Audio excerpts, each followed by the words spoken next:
Minsan napapaisip ako, alam nyo ba yun? Kasi pag nakakita ako ng leeg ng manok, niisip ko, saan babagay ito? Sa alak ba? O sa kanin? Pero pwede naman parehas. Tara, lutuin na nga lang natin. Pakuluan nga lang pala natin itong 3/4 na leg ng manok sa bawang, luya, paminta, tsaka asin.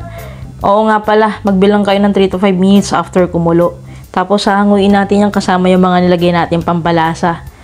Masarap kasi yan kapag sinama natin sa pagigisa. Hintayin lang natin mag-cool down to para hindi dumikit sa kawali pag ginisa na. Syempre, dahil tamad ako, pinagsabay-sabay ko na yung sibuyas, bawang, at saka yung dried chili. Tapos yung nag-cool down na leeg ng manok. Mas madali kasing lutuin kapag ganito kumpara sa bagong hango, dumidikit talaga siya sa kawali. Tapos syempre, paminta. Damihan natin, pero kung hindi ka ganong mahilig, kahit hindi na siguro masyado. Tapos timplahan natin ng toyo, oyster sauce. Tapos yung natin, bay leaves natin o yung dahon ng laurel.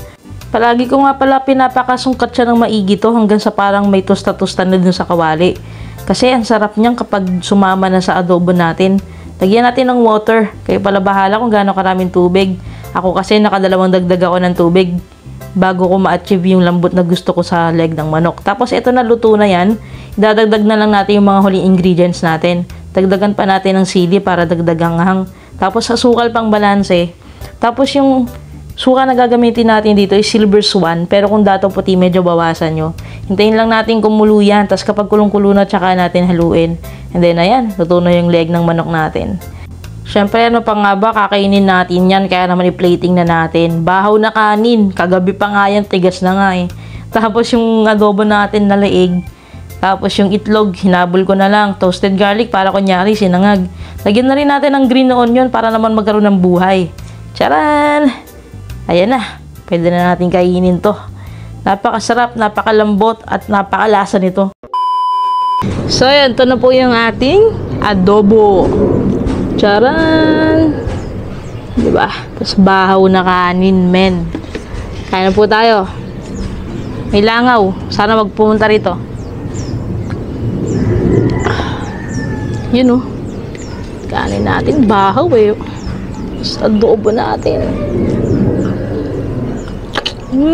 Lambot.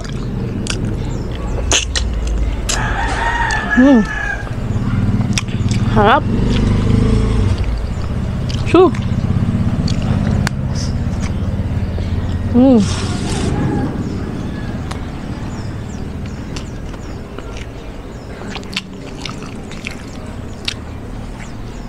Lambot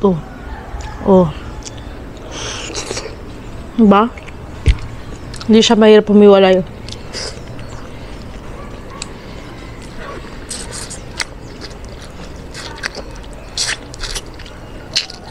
Diba?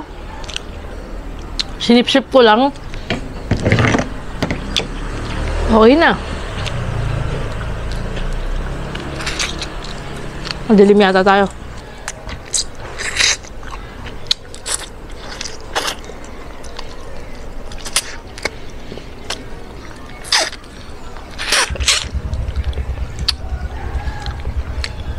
Ganito yung gusto ko pag leeg ng manok. Parang hinihigop mo na lang.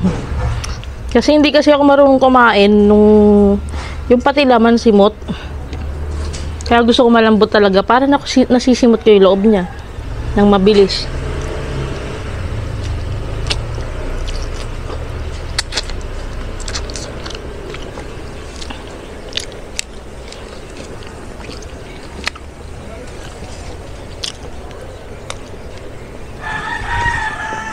Madalim.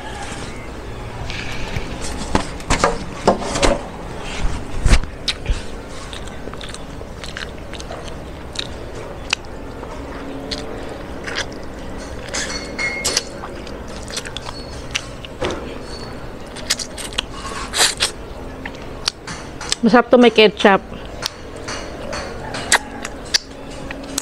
Pero sa ibang video natin gawin yan.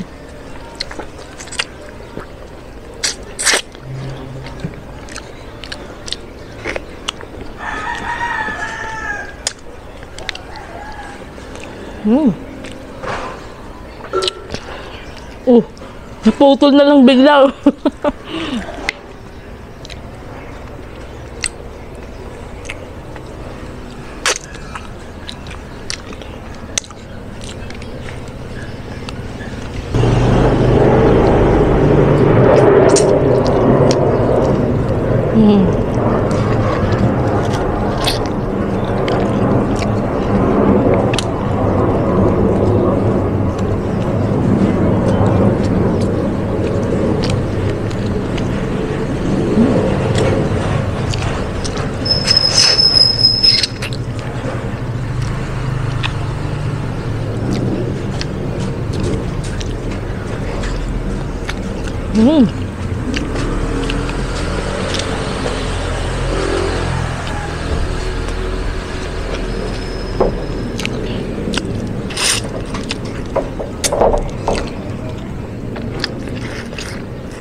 Nangatanggal yung buto eh, kahit di mo na pwersahin yan.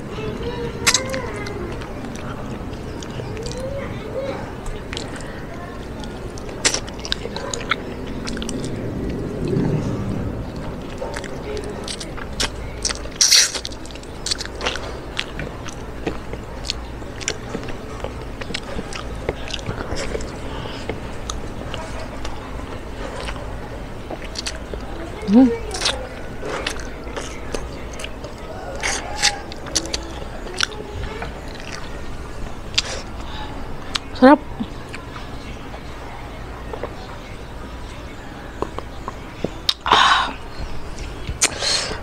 Yung kumakapit talaga yung anghang. Pero syempre, di naman natin ngunguyain yung sili. Hindi ko kaya ngumuya niyan.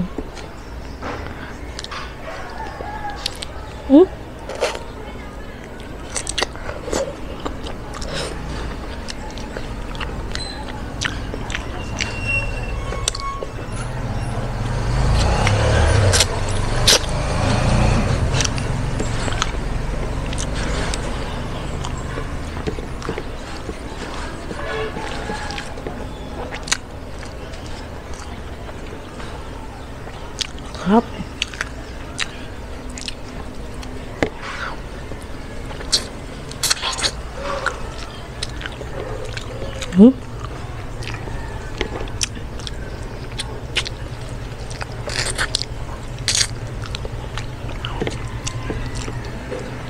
Iba talaga yung sarap pag libre.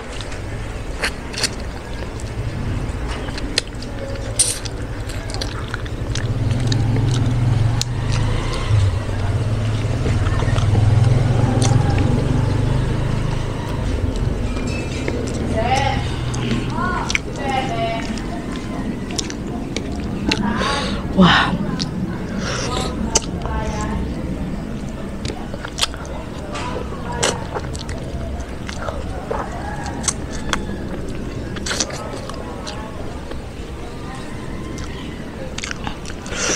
Wow.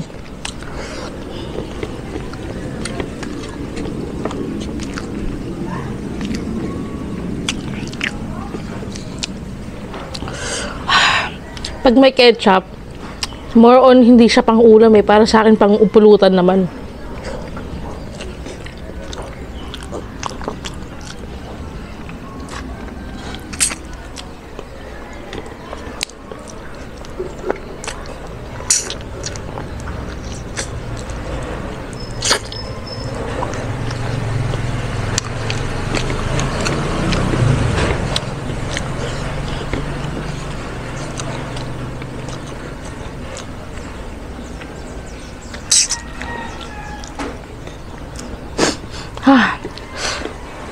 Sinipon ka na.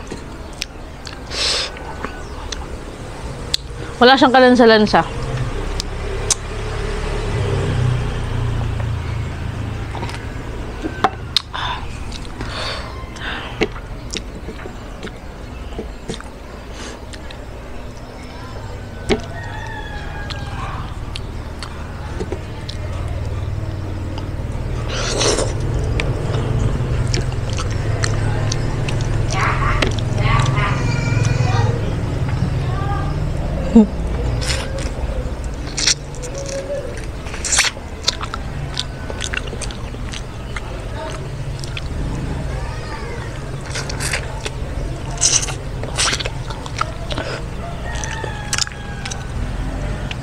Ang nalalabi ko.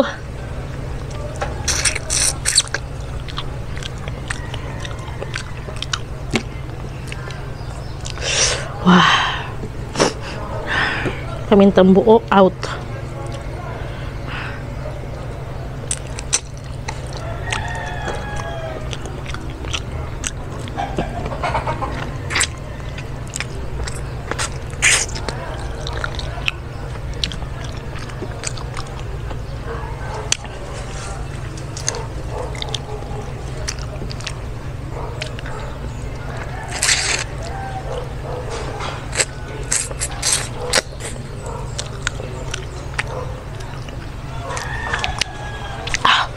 Wah, ngang.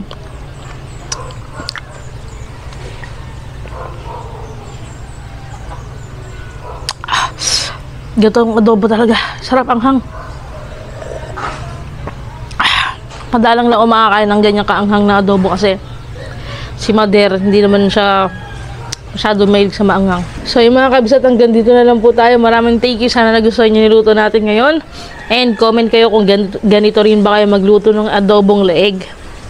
Sa adobong paan ng manok, ayan, ganyan din po ako magluto. Sa ulo, ayan. Basta yung medyo pampulutan na parte ng manok. Yun lang po. Maraming thank you and pa-subscribe po ako at paki-like ang video na to kung di nyo nagustuhan. Paki-subscribe din po si Mama Tess, sa ating Mickey at si Lovely. Yun lang. Ayan na pala. Facebook page ko pala. Paki-follow po ako doon. Tsaka sa TikTok. Yun lang po. Sige sa next video. God bless po.